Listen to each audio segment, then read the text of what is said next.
lives of the musicians that made them, and a wide array of interesting facts in general. It's freeform radio at its finest.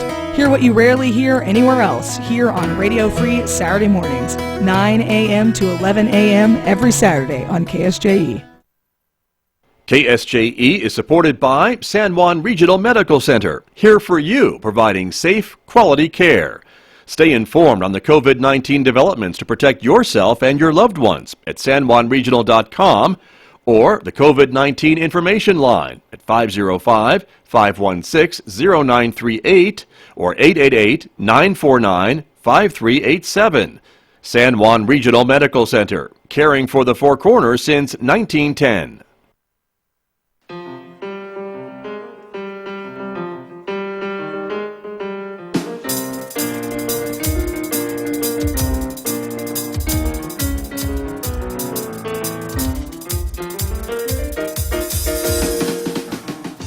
Ten minutes past 8 o'clock. It's Thursday morning, March 26th. Good morning, everyone. I'm Scott Micklin. Thank you for tuning in to KSJE 90.9 FM in San Juan County, 103.3 FM in Durango, Colorado, and streaming everywhere from our website at ksje.com. Special good morning to our viewers also who are watching the streaming radio program this morning, our visual radio program on the KSJE Facebook page and YouTube channel. We are glad that you are with us, everybody. In these unprecedented times, we are proud to be, more than ever, the beacon of the Four Corners. So thank you for tuning in, everyone. Coming up this morning, our focus is the San Juan County Partnership. Longtime Executive Director Pamela Drake has announced her retirement. We'll be talking with her, along with the new Executive Director of the San Juan County Partnership, Anna Krutsky, who'll be moving the organization forward.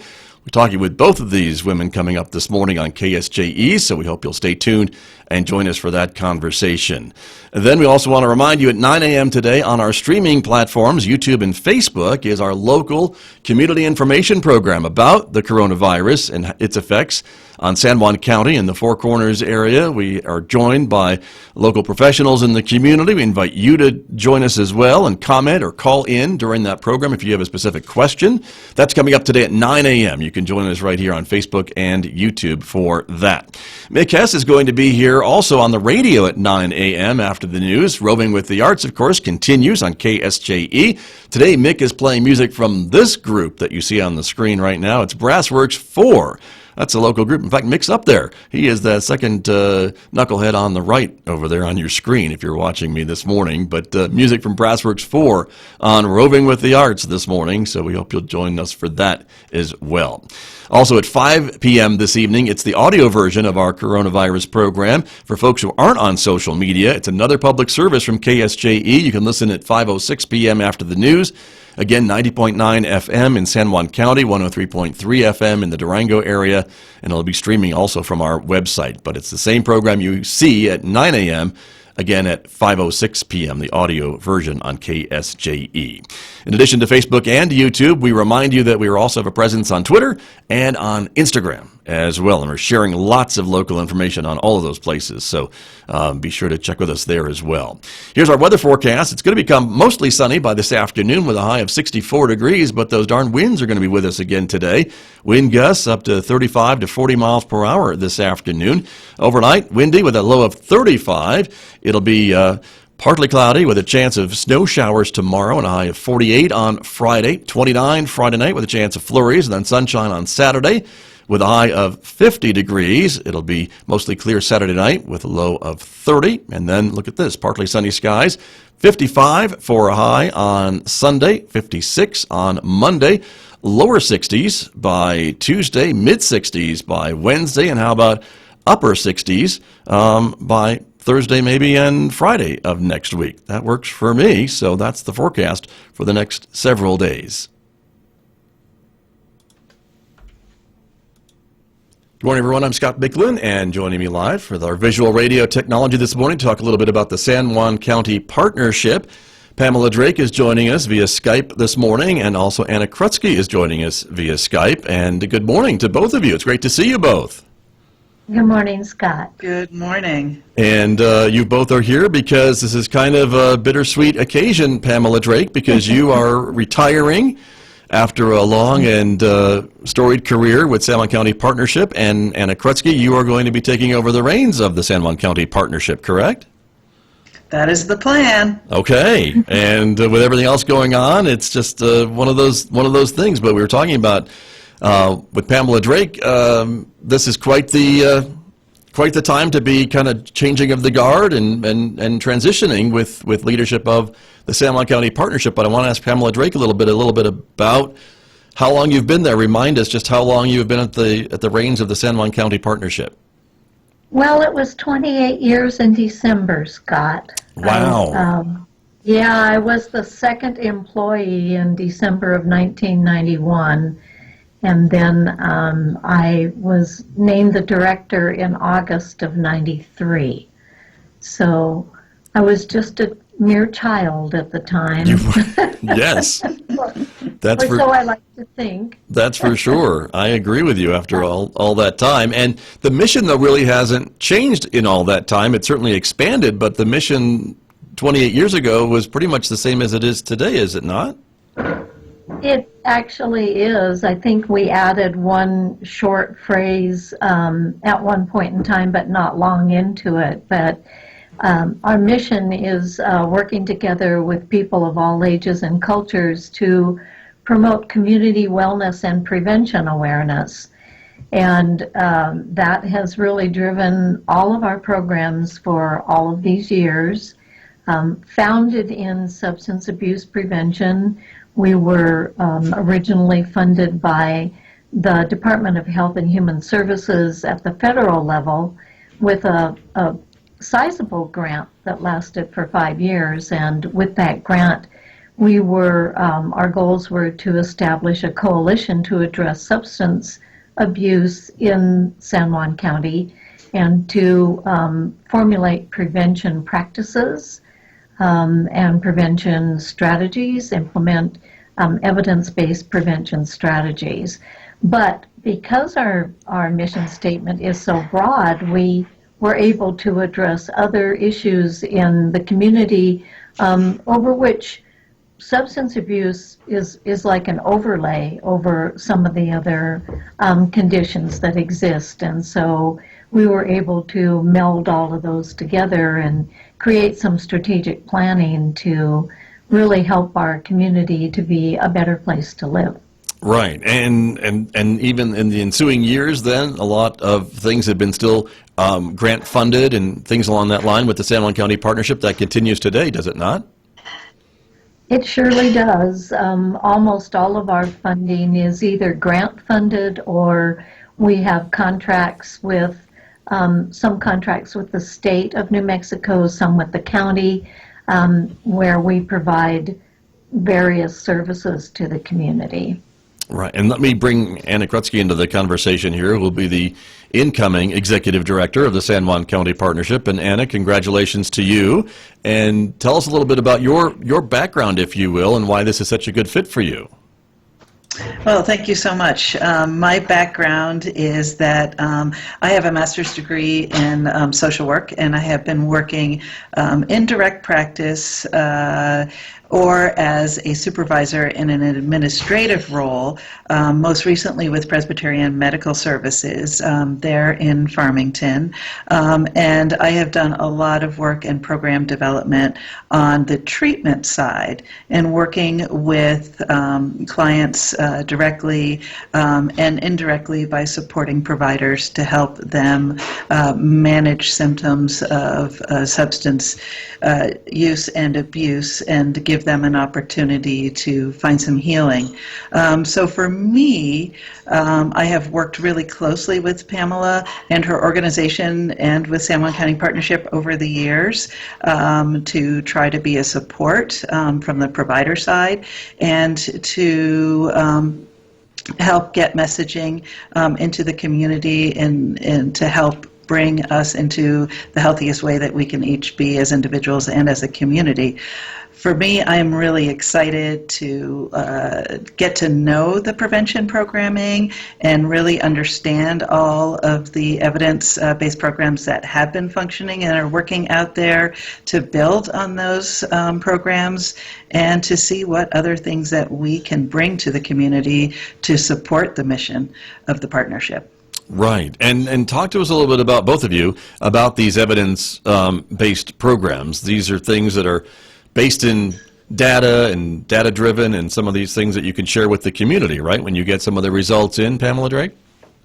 Yeah, the Substance Abuse and Mental Health Services Organization, fondly referred to as SAMHSA by those of us in the field, has accumulated extensive data on different programs that people have been implementing over many years, that show that if you follow the curricula or if you follow the programming exactly as it's written, then you will have success in your programs. You will have evidence that this program is actually working in the community.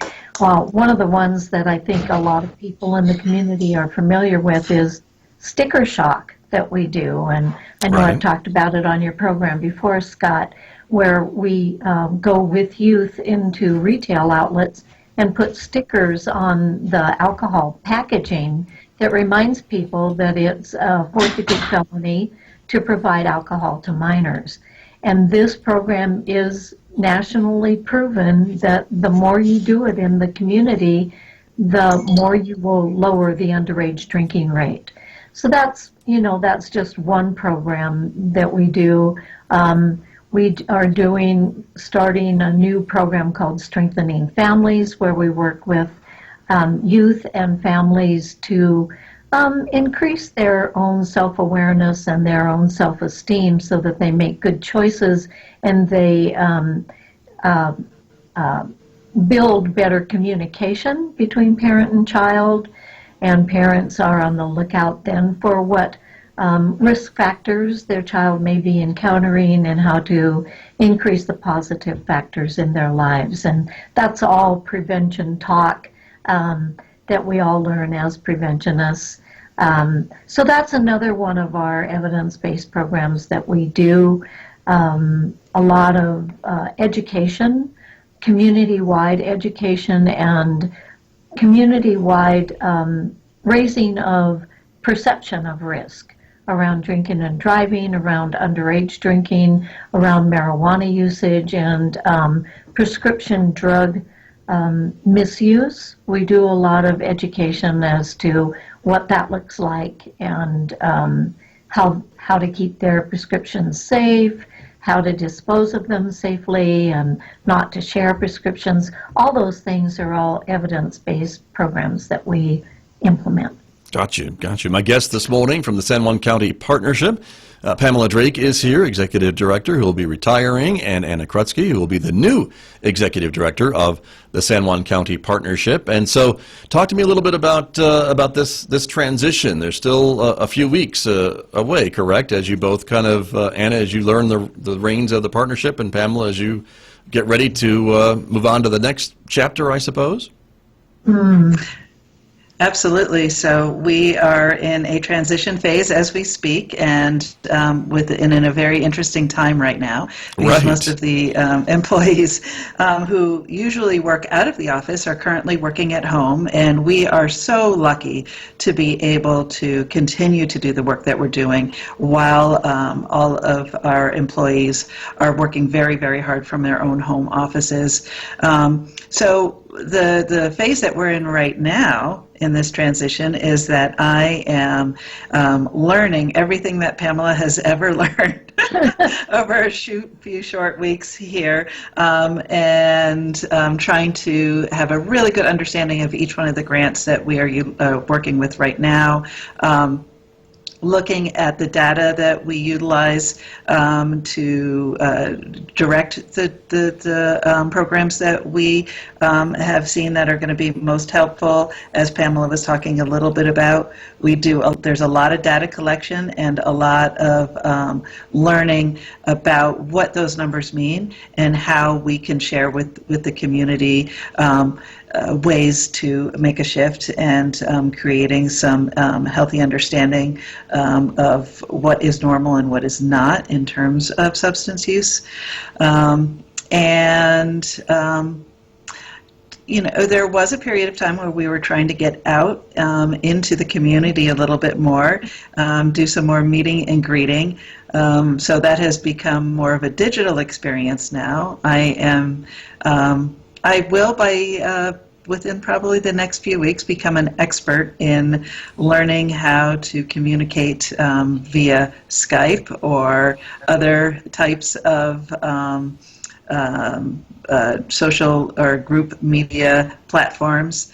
Right. I was going to say we're all experts. Get our work done. I was going to say we're all experts on Skype today, so go all of us for getting this on the air and going. So We're good job, everyone. Better at it anyway, right? That's right. Yeah. But it is part of the future, I think, too, is to reach out electronically, as you mentioned, right? To maybe bring in other folks maybe who weren't aware of the partnership and to be part of more of an online community, especially, of course, these days, but getting back face-to-face and person-to-person, which we will be doing eventually. But keeping that online component is important, too, I would think.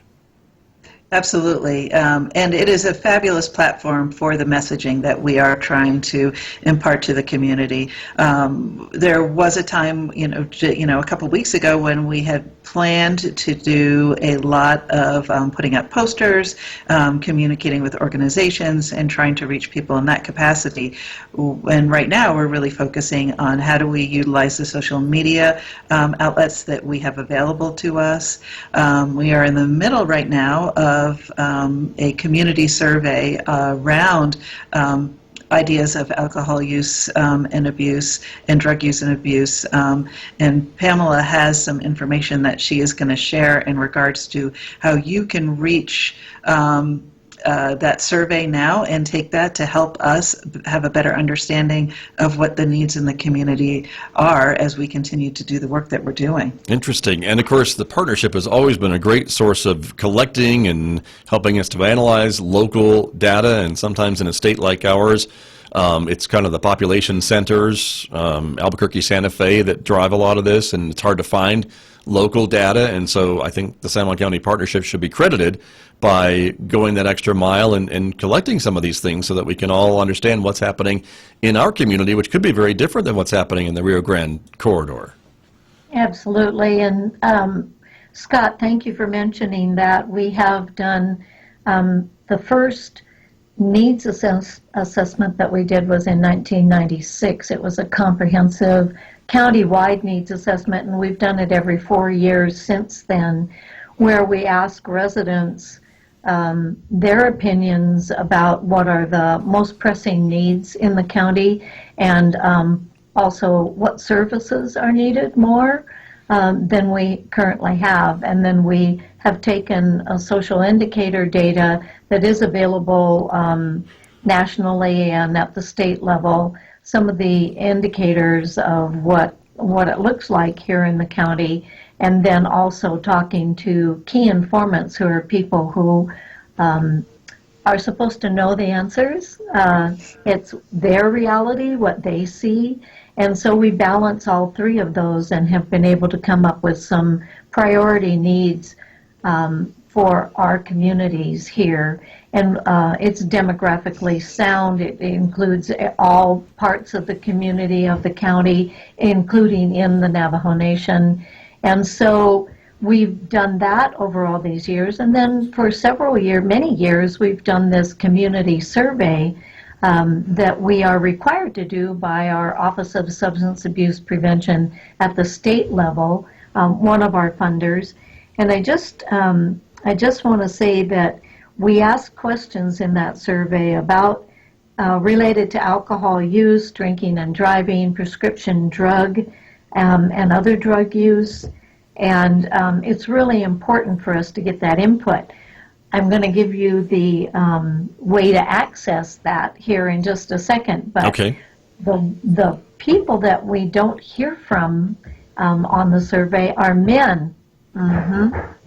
So, Scott, I expect you to look this up and answer this survey.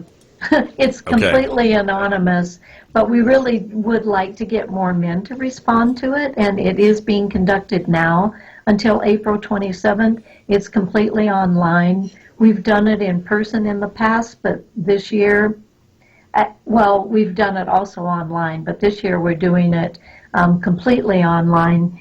And the survey address, so you have to write this down. It's tiny, TINY, URL.com/NMCS, which stands for New Mexico Community Survey 2020. So I'll repeat that. Okay. TINYURL.com/NMCS 2020. And you can also find it on our Facebook page, which might be easier. You can go to San Juan County Partnership's Facebook page, and you will be able to access the survey there. We really encourage everybody to do that because it determines our work. It determines what the community needs and what San Juan County Partnership is going to do to answer those needs. Right, and again, the data is invaluable, I think, to folks who are in the jobs that you both are in, and helping to kind of identify trends and what's been going on, and what's maybe working, what's not working, or where we need to do more work, and maybe things that we thought were a problem are not a problem, and that's been a part of the work of the partnership as well. I think some of those social norms of what we think is happening, you've educated me many times, Pamela Drake, that's not always correct of what we think is happening, right? That's right. Like If there's kids a and difference teens and between- alcohol and drugs and things like that, the numbers aren't maybe as bad as we think. Right. Drinking and driving, riding for young people, riding in the car with someone who's been drinking, and underage drinking as a whole, quite often the perception is a lot worse than the reality. So then we have been able to put out those messages that corrects that perception and also then holds people in making good decisions. It's really, it's a wonderful, positive community norms. It's a wonderful campaign.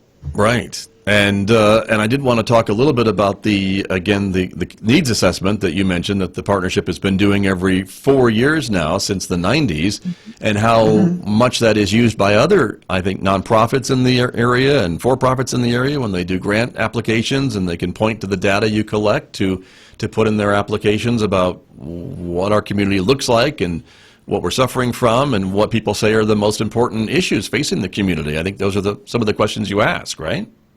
It is, definitely, and it's interesting to see which problems kind of surface from 4 years to 4 years.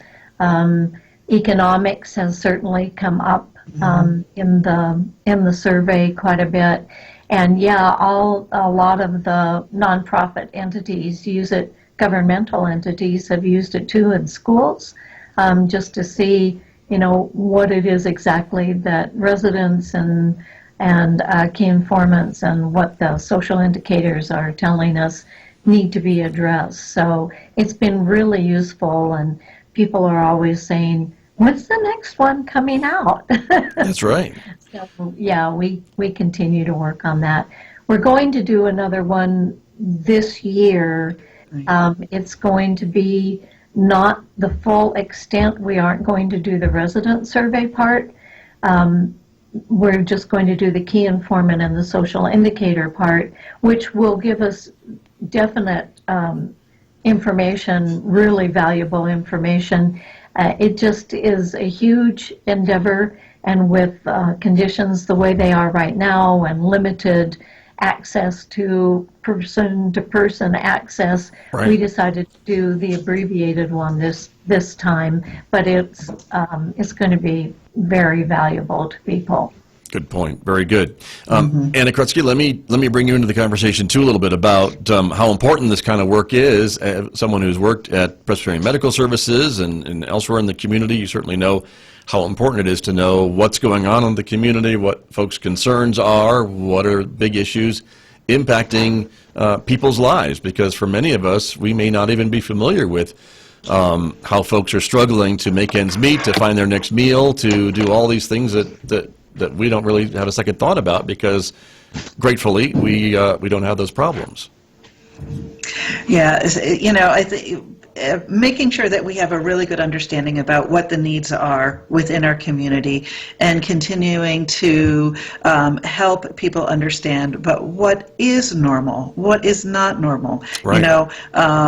And being able to support that understanding and bring those social norms into perspective with the population that we're serving.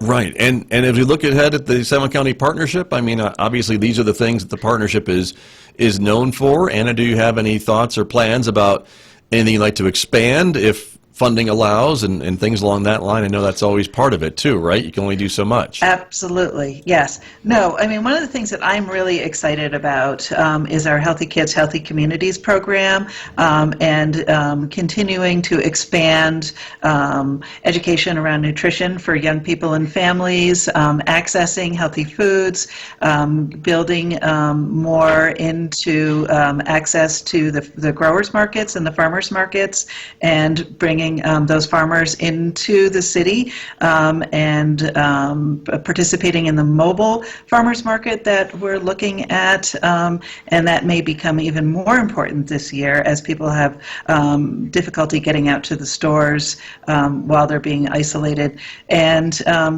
looking at how we can continue to push the healthy nutrition within our schools and our community. So that's one of the programs I'm really excited about and learning more and more about every day. And the potential never ends. As we continue to understand what the needs are and what the numbers are showing us within the community, we can build from there and really have a better understanding of how do we support families in being as healthy as they possibly can? How do we reduce underage drinking? How do we reduce the prevalence of marijuana use in our young people within our community? And how do we get the messaging out there to support that change and really help them understand what is normal, what is healthy, and what are people really doing? You don't have to be using. It's not something that everybody is doing. So how do we continue to get that messaging out there and exploit the positives and exploit the good things that the community is working on? I think that's a great point. And again, food insecurity is a big issue. We've been talking about it a lot and hearing about it a lot. And as we talk about the farmers markets and doing more about locally grown food and getting that food to local communities and things like that, I think a lot of folks sometimes forget that for many in San Juan County, San Juan County is a huge place, and the southern two-thirds of the county, many folks find themselves an hour from a grocery store, 2 hours from a grocery store. I mean, we have these food deserts not too far from our cities, and that's part of the problem, correct? Absolutely, yeah. Very good. If we can get better nutrition in the schools, that certainly helps. Right. And as Anna said, the mobile farmers market, the more outreach we can do with that, the better off everybody's going to be. I think it's on the cutting edge, and I think that we have a leg up on that, and it's going to go a lot farther. That's wonderful. Well, Pamela Drake, let me turn back to you if you wouldn't mind looking back on your career at the San Juan County Partnership, and what are some of the things that you are most proud of? Oh boy, oh boy, oh boy. The short list. The short list. I think the Creating Cultural Harmony conference that we used to do every year, and then the past several years, about halfway since the first one was in 1992. Right. Halfway into that, we started doing it every other year. I think that's been a really great accomplishment of the partnership.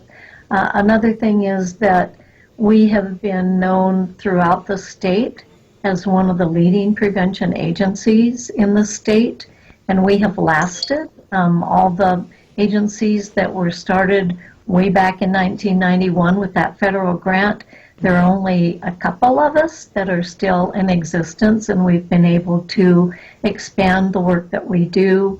I think that has been a big accomplishment, that we are known statewide, and also that we have been able to build the relationships in the community that have been lasting relationships. So we have relationship with the county commission, the county administrators, with all the cities in the county, and definitely with some of the chapter houses, some more than others.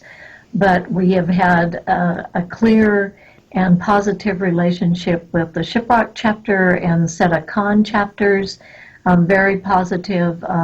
Chili Yazzie, the president of the Shiprock chapter, has been a friend for many years and has really helped us to know and understand our relationship with the chapters.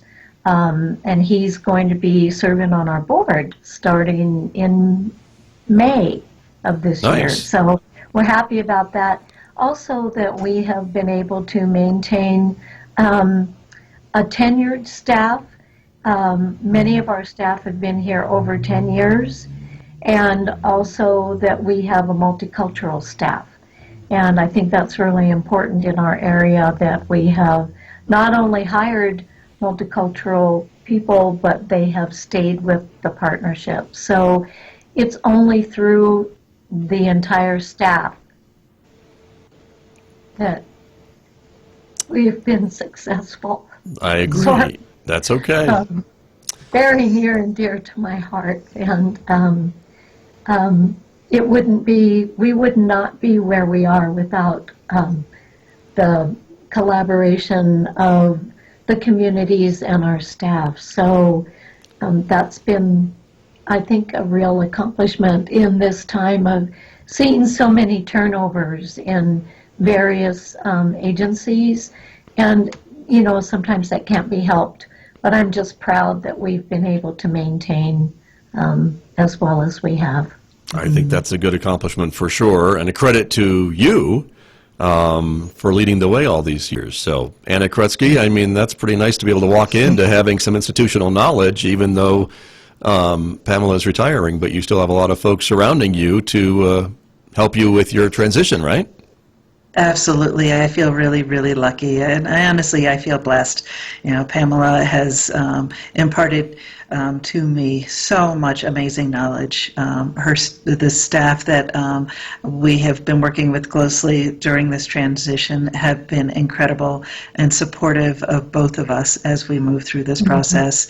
And they are stepping up, while our world is in crisis right now, and continuing to work really, really hard to get the messaging out there and support everybody that they come in contact with. And it is really incredible. And I have very big shoes to fill, and I am grateful to be in the position I am right now, to be able to continue to support the staff and continue to support what they're doing within the community. Well, again, good luck to you and to both of you, actually, to continue the work of the San Juan County Partnership. We were almost out of time. And so in our final moments here, Pamela Drake, I can only say personally how much I've enjoyed working with you throughout these years, and your support of the community and keeping the media and myself included on the right track, and correcting us when we get it wrong and supporting us when we get it right. So my personal thanks to you as well. Thank you, Scott. And, we as well thank you in turn, because you have really helped a lot to get information out to the community, and we appreciate that, and you've always been inclusive. And we cannot forget what a spectacular MC you have been for San Juan County's Got Talent with your sparkly shoes. Well, I have them. Anytime I have shoes will sparkle, so just let me know what you need, Anna. I will. Okay. I surely will. All right. Well, thank you both for joining me again. Thanks to the technology, and thank you for dealing with our technological limitations here. But we appreciate hearing from both of you during this time for the San Juan County Partnership, and the organization's in great hands. I think, Pamela Drake, I think you can retire knowing that the work that you have worked on these last few years, many years, is going to continue under Anna's leadership. I'm convinced of that, and yeah, I really appreciate it. She's doing a great job, and she'll be a really good leader for the organization. Wonderful. Thank you. Pamela, thank you for all your years of leadership, and again, all the people that have been helped by the San Juan County Partnership. The numbers are too many to mention, but all the programs that you have done and seen through and been able to help our community to get healthier and better on behalf of all of us. Thank you for all that you've done. You're welcome. Thank you, Scott, very much. You're welcome. Pamela Drake, Anna Krutsky from the San Juan County Partnership, thank you for joining me today. Thank you. Thank you. Thank you very much. I'm Scott Micklin, everyone, back with more in just a moment. This is KSJE. KSJE is supported by the University of Denver Graduate School of Social Work Four Corners program. They're proud to offer a Master's of Social Work degree in the Four Corners community. Applications for the 2020-2022 cohort is now open. Classes are taught Fridays and Saturdays in Durango, Colorado. Find out more at 970-247-9773 or at du.edu/socialwork/fourcorners.